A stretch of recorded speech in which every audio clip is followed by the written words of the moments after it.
We're going to do a wood-burning cook stove operation, maintenance, and repair today. But we happen to have a herd of wild horses in our front yard today.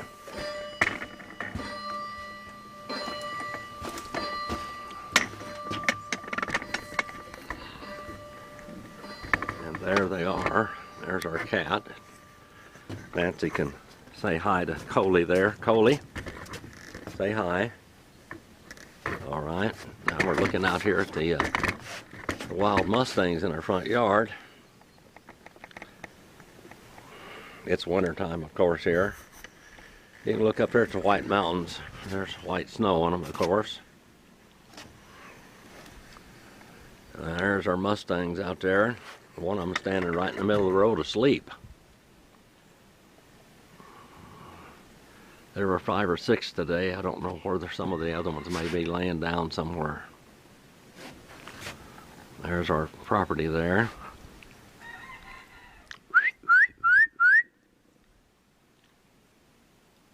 They're not paying much attention to me. Getting a little something to nibble on. This is one end of our front room here, by the way. This is our dining room.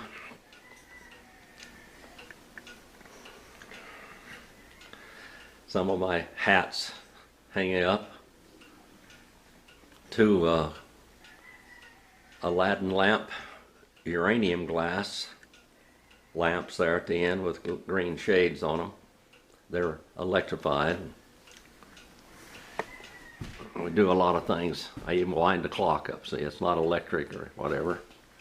We do have one there that's electric or battery, but half the time it doesn't work. Here we come in this other end now, and this is our wood-burning cook stove. We have a wood-burning kitchen here. You can see with our cabinets and things we cook with. There's the stove. The stove produces heat, and you can cook with it also, which is really great. There it is. Now, we're going to go over here and look down in the stove also. The stove has the firebox liner in it. You don't want to run with these without a firebox liner. If you can't get the original cast iron liner, you should not use it without putting fire brick or something in it. You'll burn the stove up. It's got enamel on it, and the enamel, now by the way, this stove here I had shipped all the way from Michigan, and it was let me see if I can get this right. It was in perfect condition. It was a one-owner stove, but in shipping they broke the door. I had to have the door welded, and you can get a perfect stove, but the stove wasn't all there. You can see they chipped some of it. You can have it re-enameled by different places. If you go join the Antique Stove Association group, TASA, you will sometimes find people that can do this type of work. I'm going to set this up here to where you can hopefully see what I'm doing here.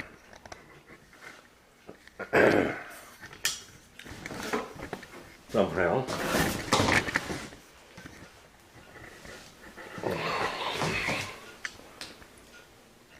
Now, I see people restoring these stoves and everything, but really, they don't really know about the stoves like I do. I've cooked on these stoves since I was a small child. So I know what they're supposed to do. I've restored many of them. I have 4 Kalamazoo stoves at this time in restored condition. I've given people different kinds of advice over the years, and they very thank me for it, because I know more about these stoves than most people do. There are a lot of stove repair and restoration out on YouTube, but most of the time these people are just guessing their way through it. If you want to use your stove for cooking, first of all,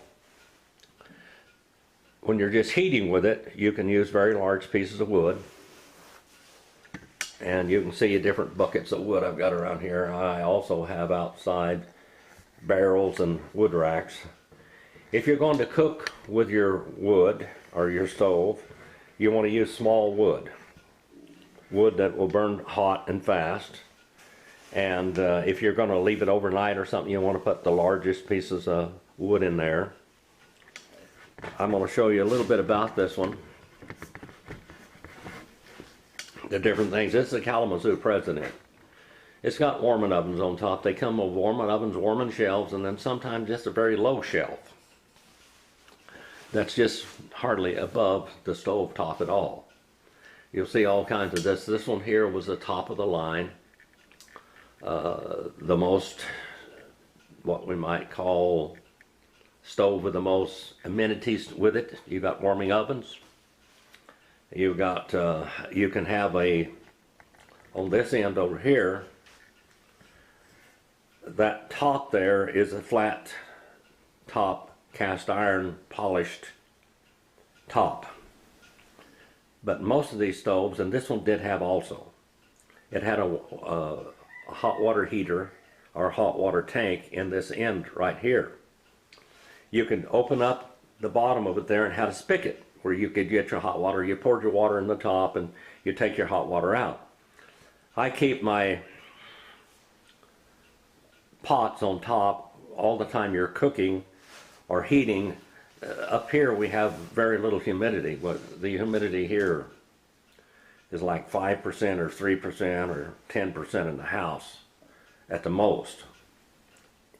It'll get up to 15 or 20% in this room here. If I have the pots on, it might go up to 30% humidity. Wood deteriorates the humidity anyway. But so you have to have some type of a pot or kettle on there to help keep the house humidified. I'm going to look back down in the stove again here so you can see what I'm talking about with the liner. You must have a firebox liner. That's a liner in the back. This cast iron in the back behind that, but that cast iron can burn out. If you take that back one out of there, some people would take that out and so they could put longer wood, bigger wood in there. Some people even took their firebox liners out when they burned up, and then the stove burned up. They burned the oven up, they burned it outside, it would be all cracked and whatever. It's got a back piece, a side piece, and then over here, this stove has got 3 pieces here. And then I see people lighting their stoves from the front.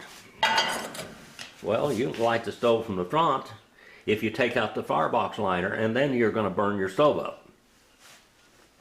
I'm going to clean this one. You can see me clean this one. I shook the ashes down in it. I'm going to tell you about that also.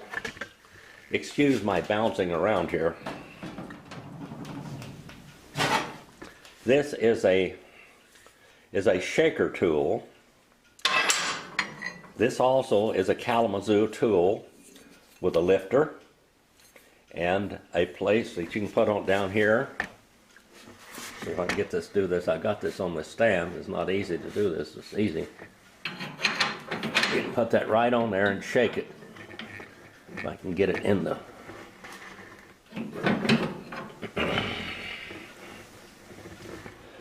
And then here, now when you're cooking, if you want to leave this stove going all night long and for heat, you want the ashes up here pretty high, like this. And it'll be all coals down in there. And you don't want to shake that down. If it gets too much, you can shake it just a little bit like that. When you want to shake them all down, then you blow the whole thing like that, and then you shake all of it down. But I just go like that just a little bit, and it'll shake the ashes down and where it'll breathe.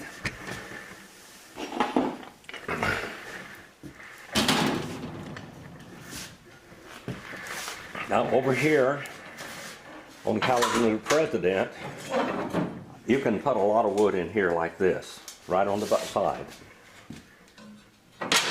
just like that. You can put your wood in there. By the way, if you got a Kalamazoo stove, this is a liner too. That's a liner. That fits in there. That's not there. If you just leave this only in there, you're gonna burn it up. Here's your intake, right down here. I usually don't hardly ever leave it more than that open. When you get a good fire going and a lot of coals in it overnight, just shut that off. Put your largest wood in there, and it will burn all night long. Now I'm going to try to set this thing down again here so you can see it. If I had a cameraman, it would be easier.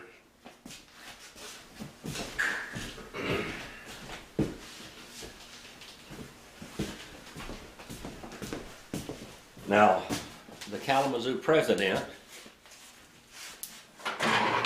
and the Liberty model have this thing, and you can put a pretty big piece of wood. You got this much here, you can't get a piece of wood in there any wider than that. But if you lift this up, it'll go pretty wide, and you can put a pretty long piece of wood in there. Like that.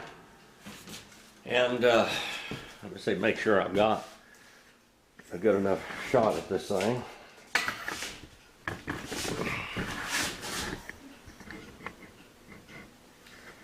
As I'm working on the stove here, so you can watch this. I use a vacuum cleaner also, and I'll be using some gloves to keep my hand from getting so dirty, because cleaning a wood stove is a dirty job. Now we'll go get my gloves and I'll be right back. Well, here we are again. I'm going to try to show you a little bit of maintenance with these. Get this off of here. By the way, you can buy these little fans. They're powered by heat, and they do a fairly good job. Anyway, you just set them on the stove and they'll disperse the heat a little bit better. So you can see that. I have a temperature gauge in my warming ovens.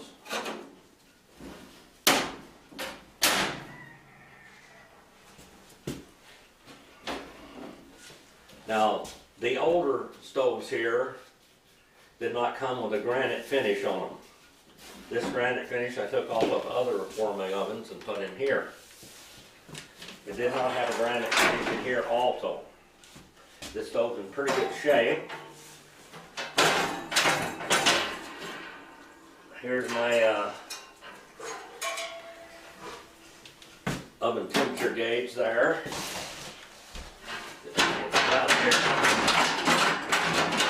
Get it out to clean the oven out.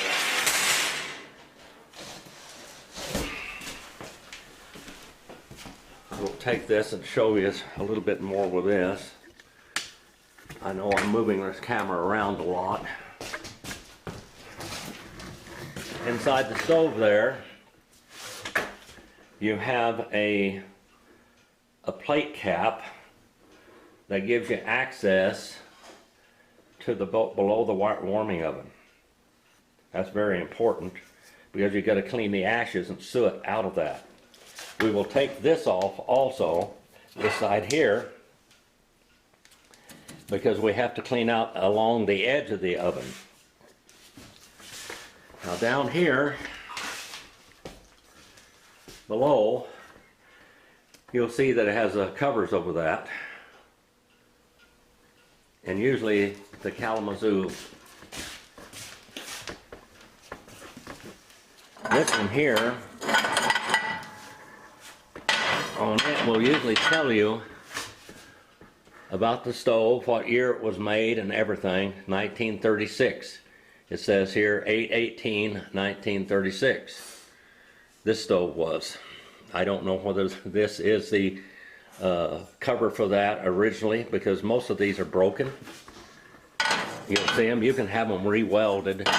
This one here has been It's absolutely perfect. It hasn't been re-welded or anything at all. But every one of them was fitted to the stove.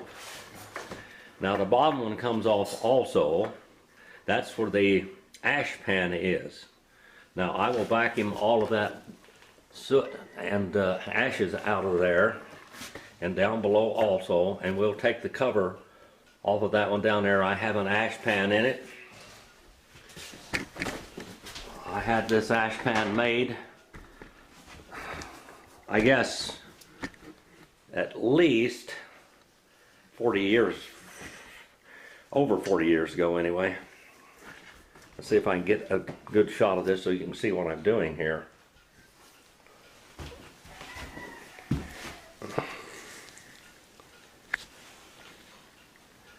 I'm trying to keep an eye on what I'm doing, so I'll stay within the camera range.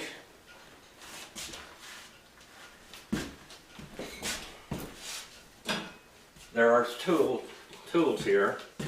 This tool here is a tool to scrape the ashes out. We're going to take this bin right here. You can see it's got some soot on it. I can run in and get a flashlight also.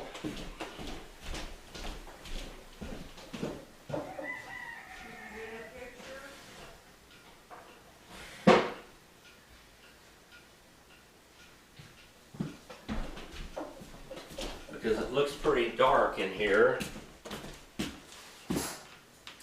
I should show this to you so you can see how much I have scraped this out previously a little bit. But if you can look down there,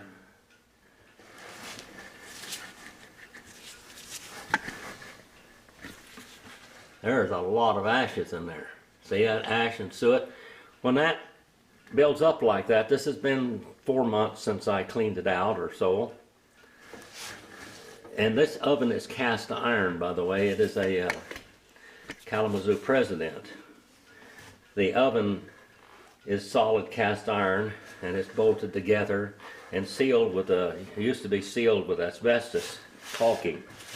I wouldn't worry about doing that if you're going to clean it all out, put the mask on and everything. But they've got more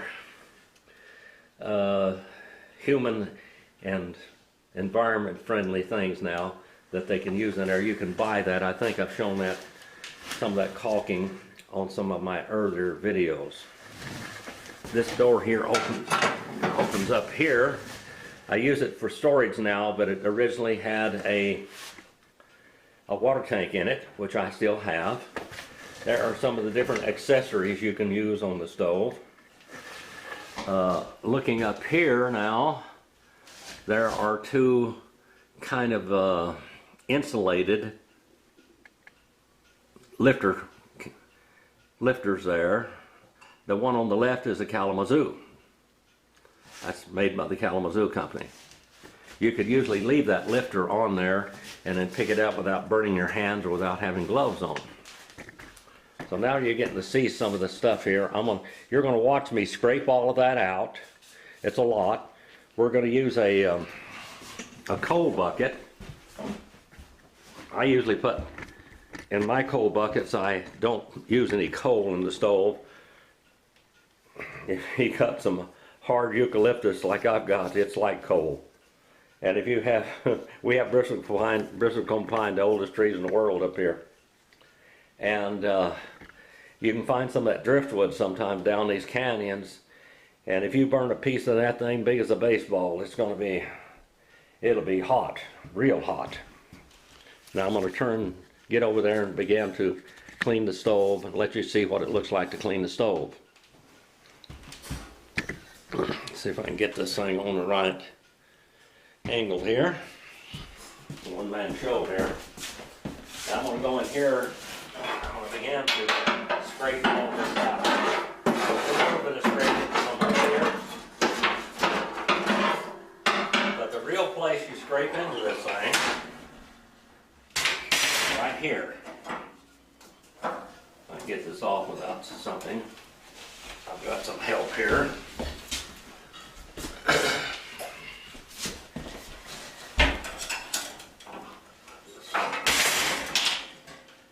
And there it is there. That's the thing. It's got a weighted area where it holds it in there. We'll just set that up here for now. And we're going to scrape here. Look inside. I've got to get the scraper in there. And then we'll scrape back in here.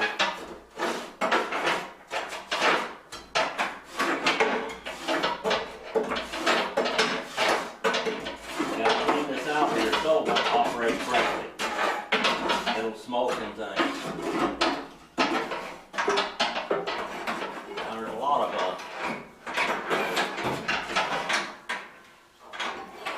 soot and ashes in there.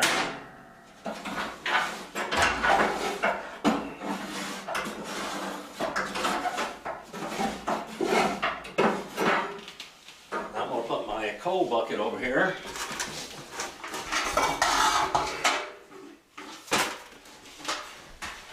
This is a coal bucket. Get my oven rack out of the way. I'll put this coal bucket down here maybe.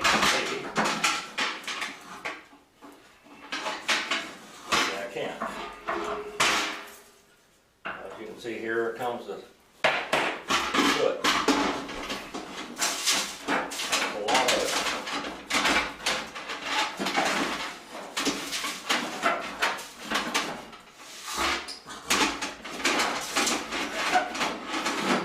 You can use a filter bucket here also to do this.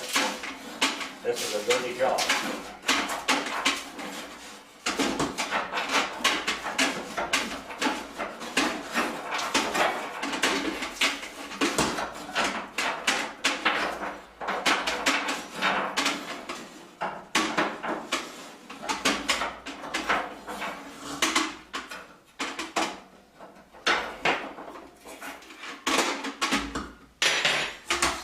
Another one of these also up here. This is a very old one. There it is there. If you can see that, I hope. You have to kind of bend them to go through there.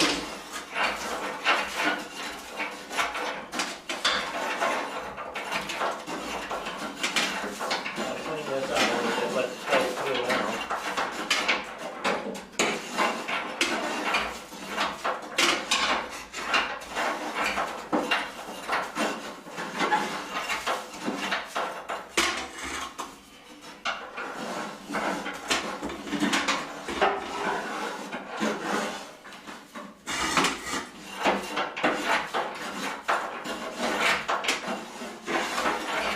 All depends when you get the bucket underneath there or not. If you set how the stove set up off the ground or off the floor.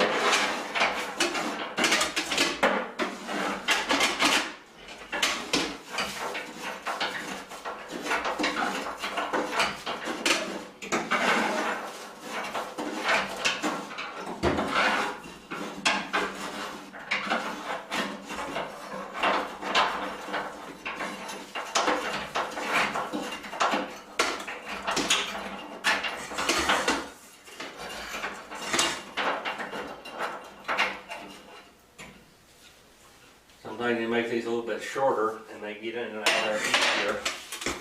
You can see we dropped some of it on the floor. Here comes the ash pan. Now, my ash pan is made out of galvanized steel, but galvanized puts off a toxic vapor, which you don't really want. But since it's in the bottom, it's not so important. When we put stove pipes on, the stove pipe that goes up here, whether you can see it or not, you want to make sure that that's not galvanized. And you need to clean your stove pipe out with a stove pipe brush at least once a year. So I'm going to vacuum out that area down in there. And I need to take this here off.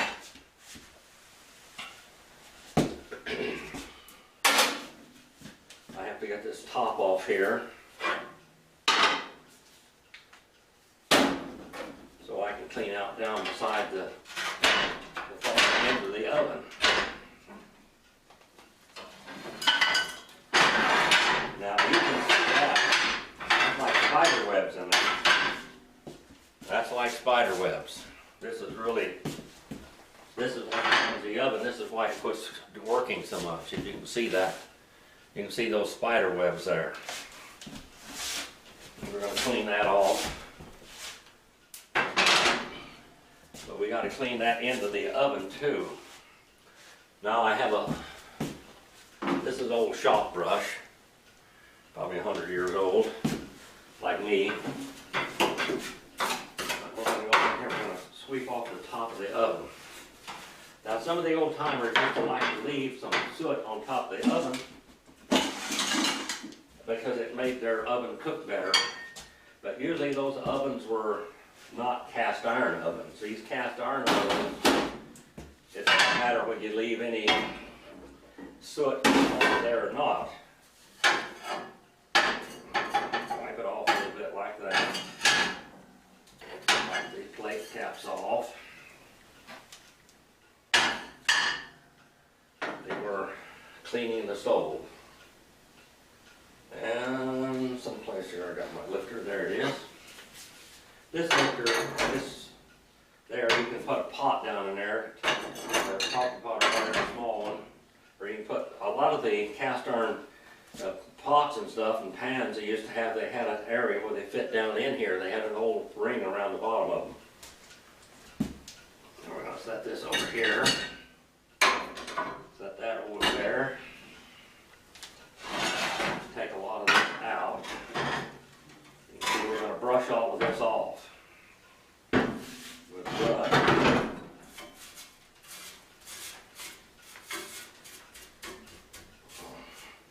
Now, as this builds up on your stove, and under these here, it makes it more airtight.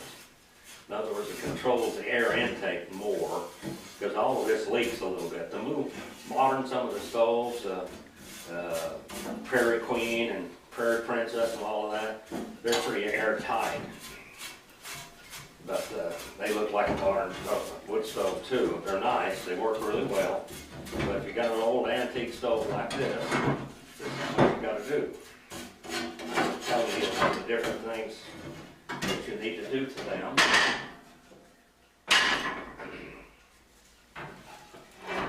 This is where you cook your griddle. This is your griddle over here. This is where if you're cooking pancakes, Johnny cakes, whatever you want to call it. On top of that, that's where you cook them, right there. And this goes on the far side of the stove, not on this side. I've seen people put them on the wrong side of the stove. And by the way, the stove will, the front of the stove, at the top of the stove will begin to sag and have a rainbow on it. You don't want that to happen. That way you don't have your stoves where you slide your pots and pans across it real fast, easy, smooth. You shouldn't be able to, they shouldn't catch. If you move them across the top of the stove. Now we got that cleaned off fairly good. Doesn't have to be perfect because it's going to get dirty again pretty soon. Sweep the top of this off a little bit. We'll sweep it right over here in this part. You can sweep it in the ash part, and if you want to. Here's where your damper is. This one has an adjustable damper on it. Only the presidents, as far as I know, did. Some of them had a slide across on here. Some of them makes the stoves where you could adjust it. This one here, it's got full open or full closed. Full open and full closed, or else it's got half open and half closed. As you can see, the top of this oven now, the top of this oven is cast iron. So they used to leave some ashes on top of this to make them heat a little easier, but the cast iron, you don't have to worry about that. You can just take all your ashes off the top of that.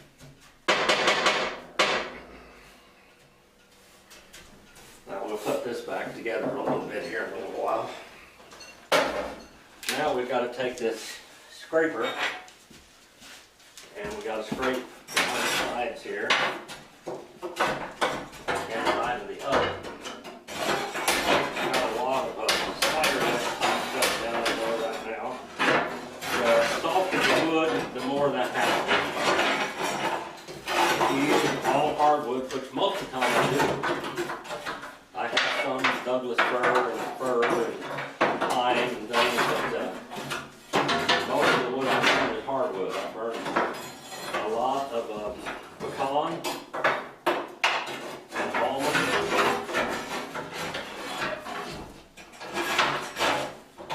When I can get it, I have oak.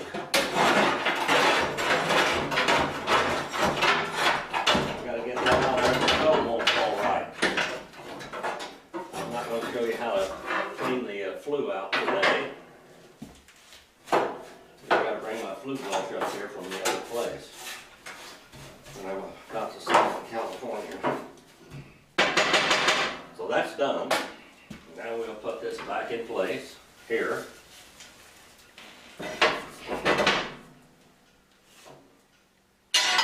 Now, as you look at this, you see that this lip holds that up over there. If we put that over there, we don't have that. If we swap places with these, you don't have that. And so the stove will sag. I'm going to slide that in here. That's what holds it up. And this has got a little pillar down here that does that. We're going to move that up a little bit. You can see why I've got these gloves on, because this would get in on my hands and underneath. You know, I couldn't hardly get it loose.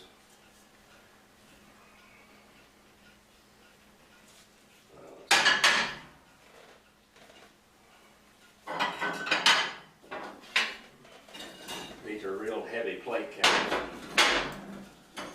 These are lighter. These are off a hot point stove. They're light because I'm old. And so I use these. They're probably, that's cap there, and this one here is probably 2 pounds different than back over there. Take this here. That goes in the stove in the bottom of the oven, but I'm going to clean it off just a little bit.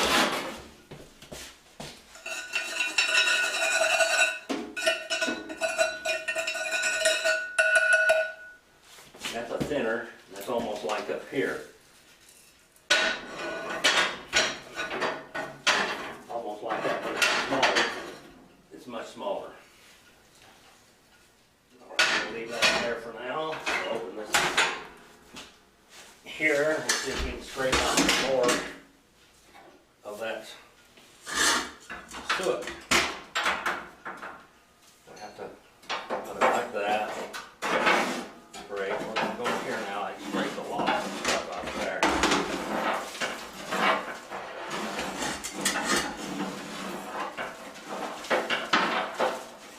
There's a lot of soot there. It's only been gone about 2 or 3 months.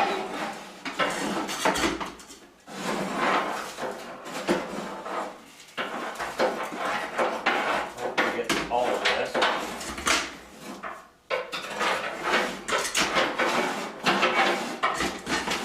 Back part of the stove.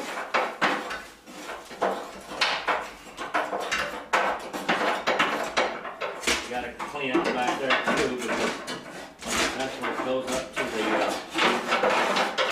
vent in the back of the stove.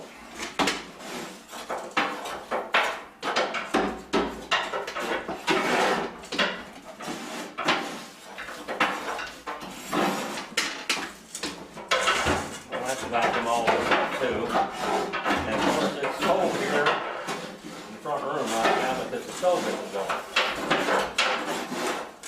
So it's a little bit chilly out here in front, in our front room.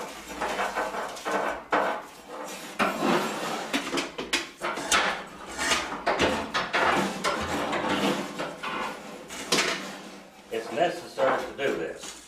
This is a maintenance that must be.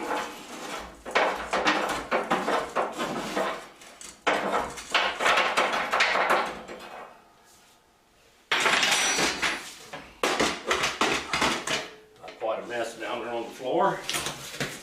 Now, I'm going to turn the vacuum cleaner on, but you won't be able to hear anything.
We'll turn that noisemaker off,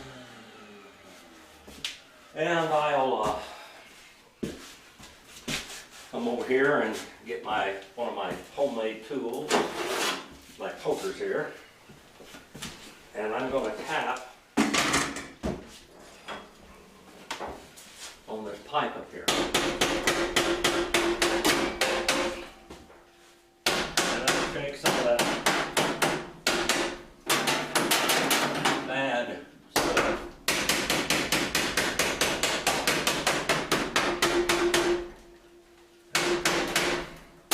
I don't have a brush with me to do this. And you want to take this has an adjustable damper back here. You can twirl it, get all the trash off of that.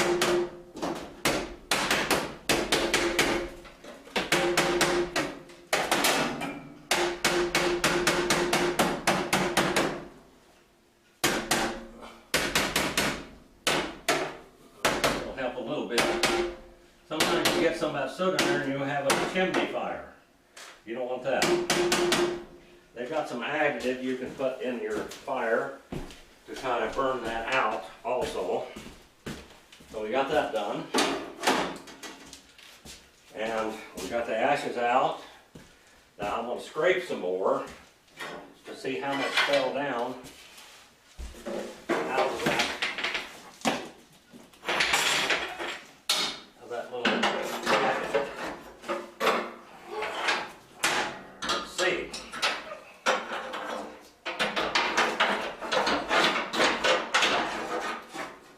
Oh, a lot. A lot more coming out.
going to turn the noise maker back on, vacuum.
Getting dirty here with all of this. Now, the inside of the stove is pretty clean. We can put our inspection hole cover on there.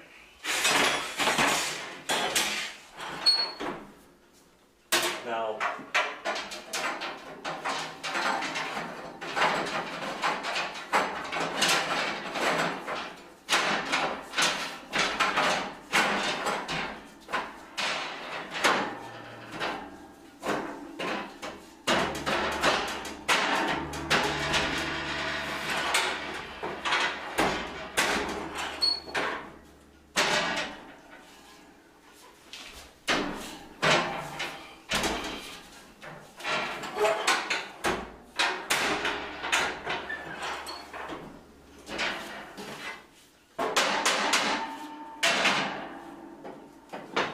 caught on something. Find my flashlight here. Oh, yes. All the way back.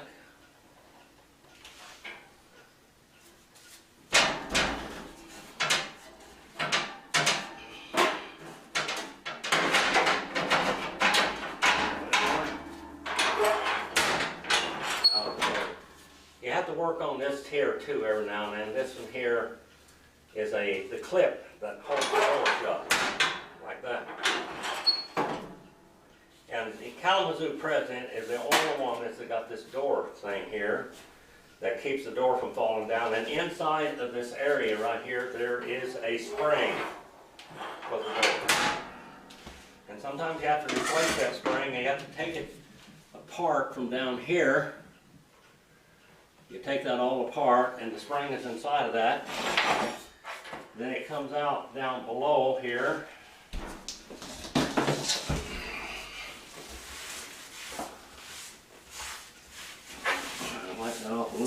don't get it all over myself.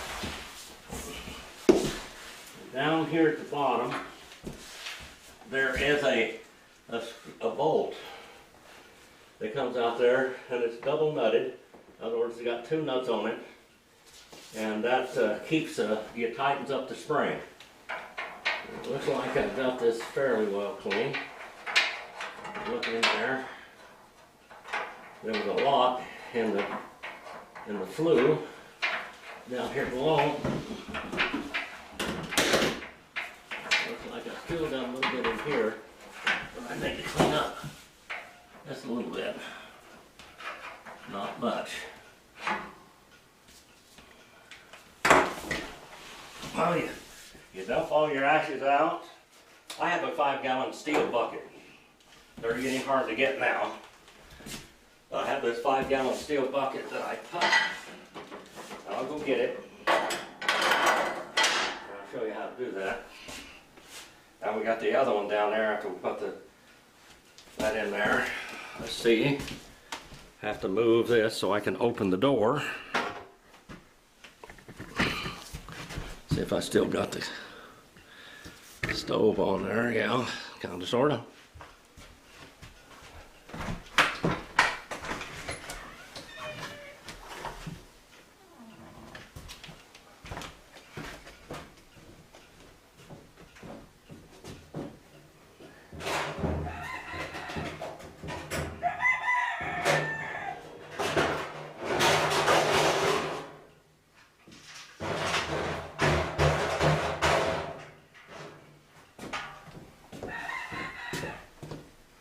You can hear the roosters crowing in the background. Got 3 old roosters up there. Now here's the steel bucket. This steel bucket, what I do here to keep from making such a mess, I put it in there like that, and then I take it outside and I dump it because you have this ash dust coming out of it. I'll take that outside now and dump it.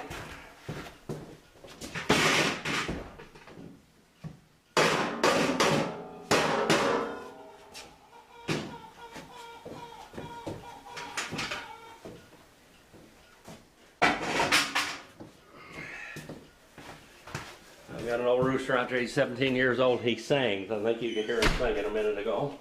A little bit. Now we're going to put this back together. Like if you have one of these, you don't have a fireplace liner in it, don't use it, because you'll burn up your oven, you'll burn up the outside of it, until you get either fire blocks in there, or find somebody that's got one of these stoves, have them send the stove parts, the firebox liner, to Tomahawk Foundry in Tomahawk, Wisconsin. You send them back there and you have them make copies for you. If you've got enough money, do 2 or 3 of them. If you're going to keep that stove for a long time, the firebox liners may last 10 years or so. But have a firebox liner, you'll have to fit them to your stove. You have to take a grinder and grind them all so they fit in there. Now the inside of this stove here, the firebox liner is a perfect fit. As you look in there, you'll see it's a perfect fit. You can take this lid here off, but it's quite a job. It pops out of there. We got a little bit more to scrape out of that in a few moments.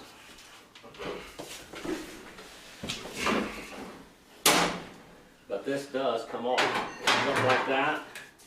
Put it out of there. And then it comes out.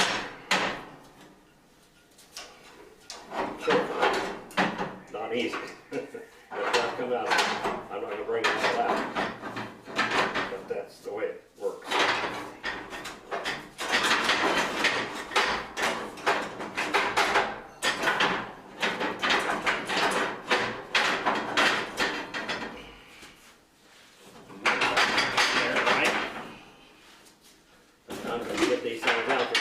Get back.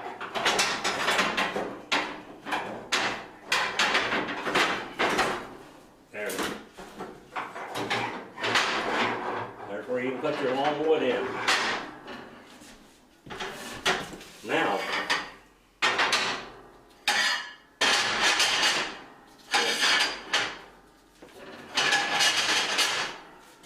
bear with me for a few minutes.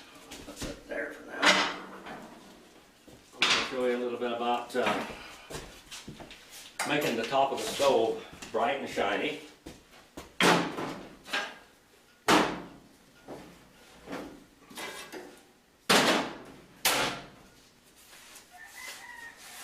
Wipe it off to begin with.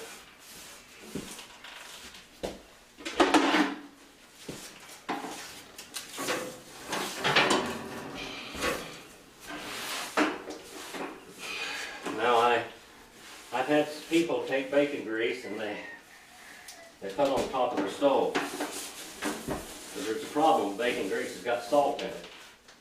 The salt is very corrosive to metal. So you can do that. And sometimes they used to do it in the old days. But then you also have to clean that salt off there, or when your top of your stove begins to erode down in between things, is where right down in here is where that goes, and you got problems.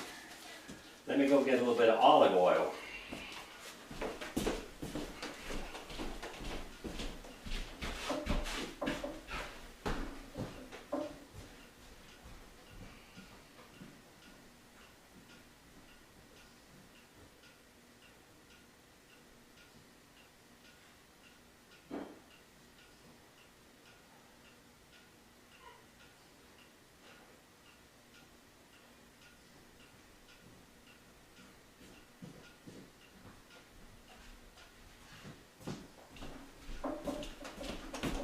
Olive oil is good food. Now, take your rag or paper towel or whatever, pour olive oil on it. I'll show you what it does to this.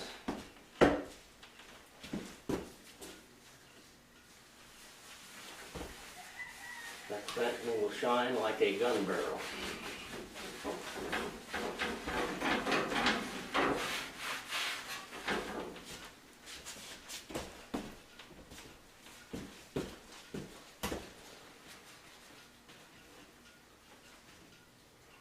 Got to clean it first, of course.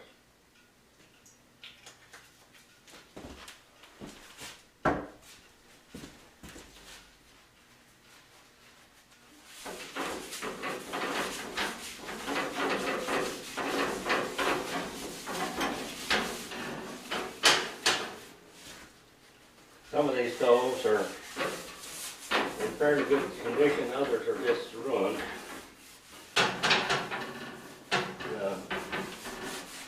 The woman man that had this in Michigan had it shipped to them from Kalamazoo, Michigan, the Kalamazoo Stove Company. Kalamazoo Direct to You was their campaigning slogan, and that's what's on the front of the stove, all of them.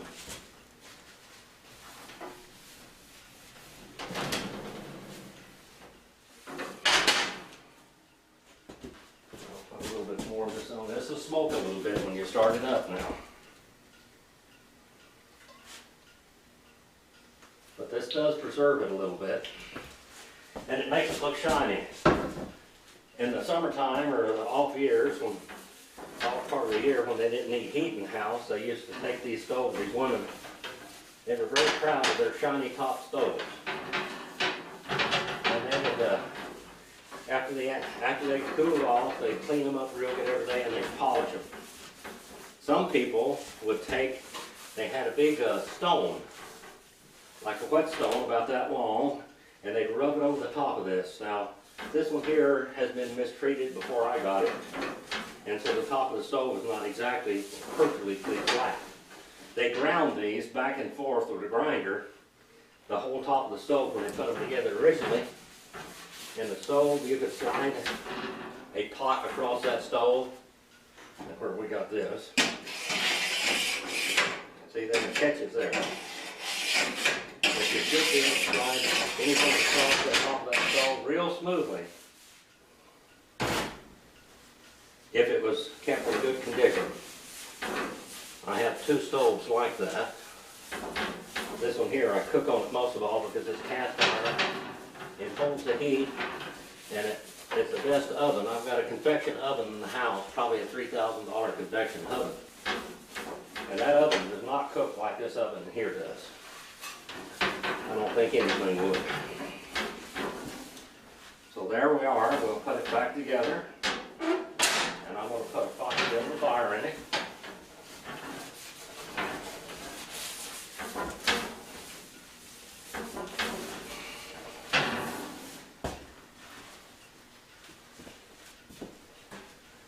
I'll use that to light a fire later on.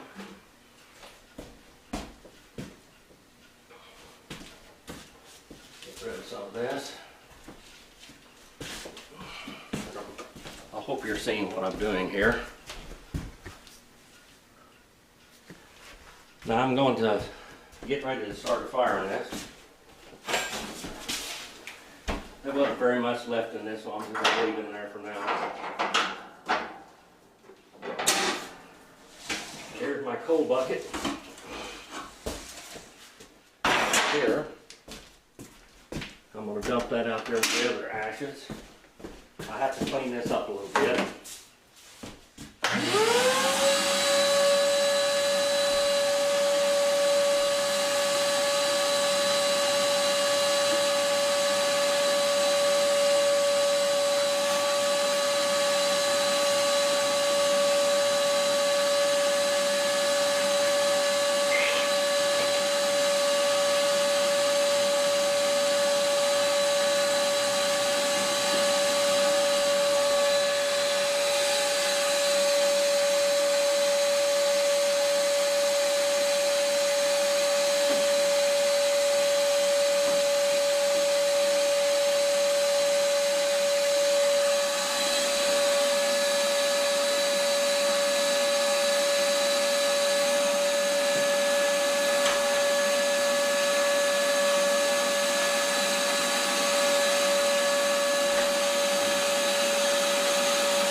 Stove all cleaned up.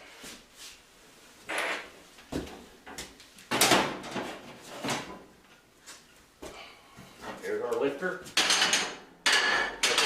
Place out here. I've been doing this for 70 years. I'm used to it.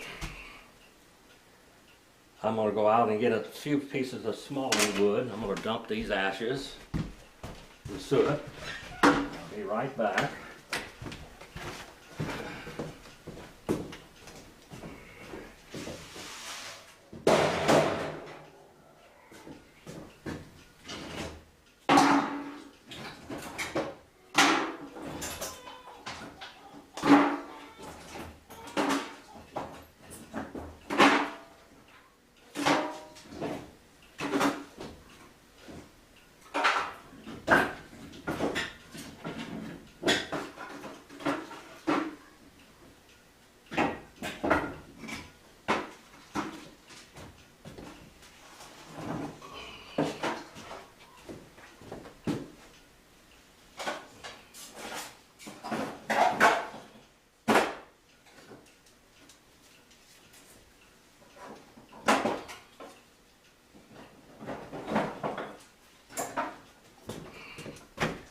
Now we're coming back in with some wood. Some fine pieces of wood. And hopefully you can see what I'm doing here. I want to dump this smaller piece of wood, finely split wood. That's what you do if you're going to use a fire to cook something. You're going to use finer wood. To hold it overnight, you use the biggest pieces of wood you can put in there.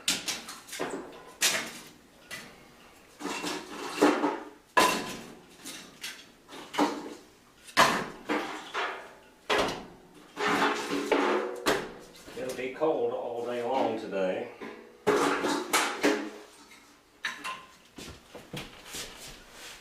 You know, you can take wood this thick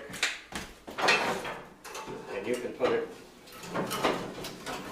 in here. You can see like that, you don't have to open this top up.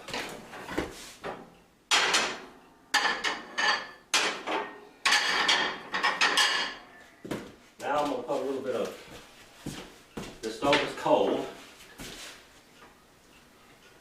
I've got my damper oven on the bottom. Got the damper oven going up. I'm going to put some kerosene in this thing, some charcoal lighter. Now you can use charcoal in these things too. Or vegetables. And I think I've about as small a wood as I have here.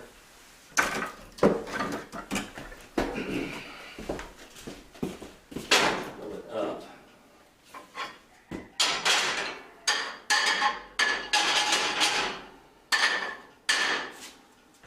Now, don't strike your matches on top of your stove. If you do, it's going to scar the stove. If you're going to strike the matches, strike them either on a box or right here.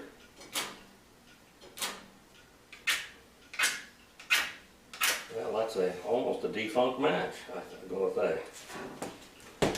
Now we got the intake opened a little bit. Put that on there. And it should start firing up.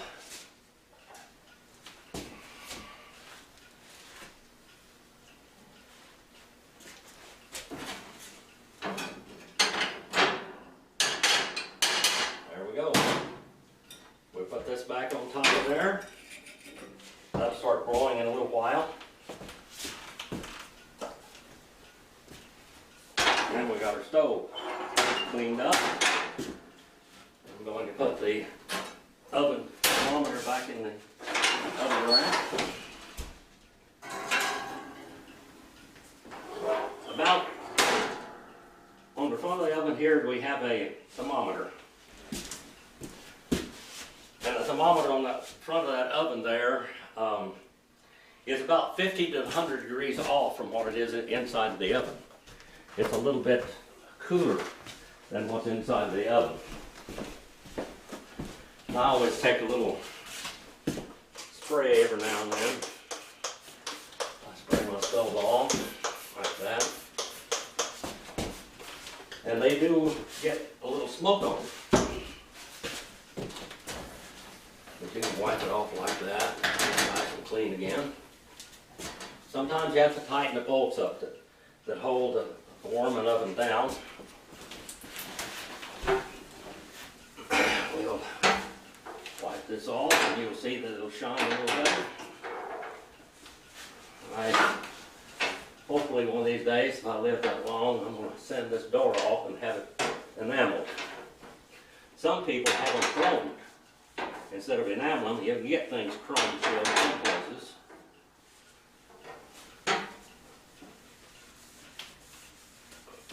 There we go. Kind of cleaned up a little bit. And it'll heat the house and it'll cook.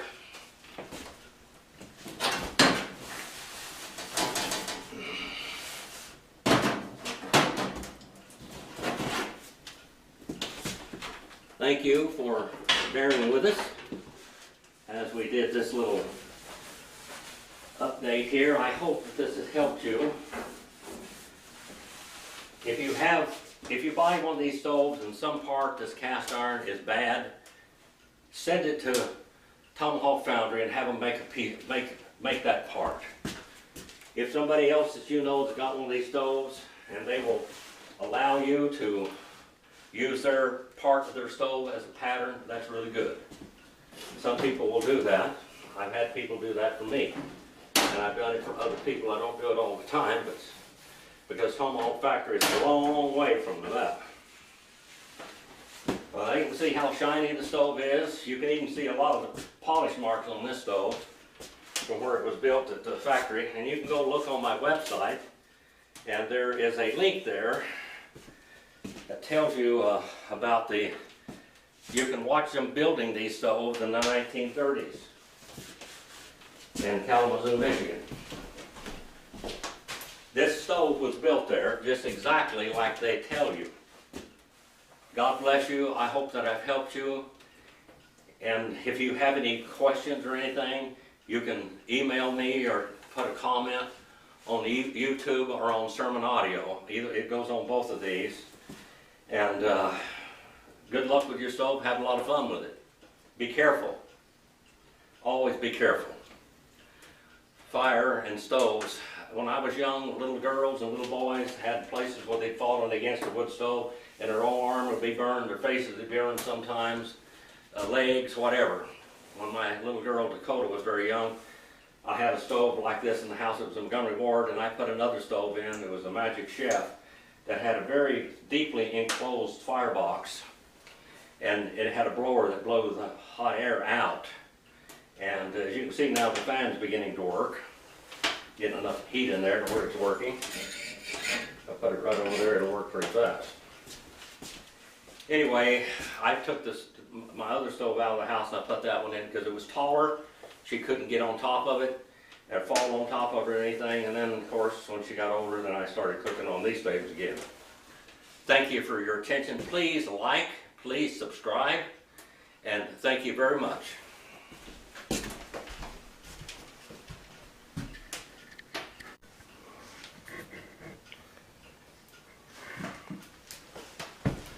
I thought I'd make this short edition. We got the little fan blowing really nice on top, blowing the heat into the house. I got my kettle up here. I'll have a couple more sitting on the back. And the fire is going, as you can see. You can hear it popping in there a little bit.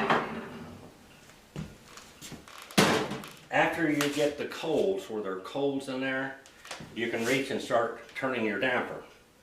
Let your coals get going, the fire thoroughly going before you flip it over. That's all the way now. It's making the fire go around the oven, down that side, down the bottom, and then up the back side of the oven. The oven is floating in fire right now.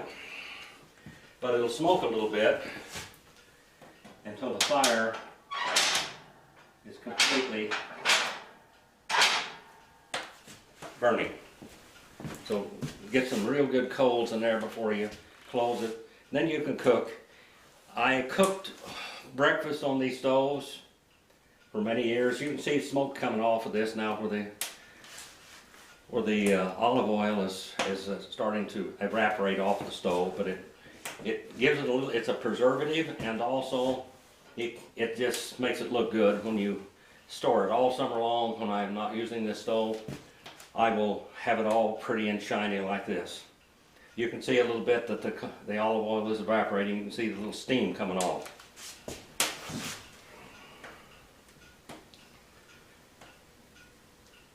The oven is already coming up in temperature.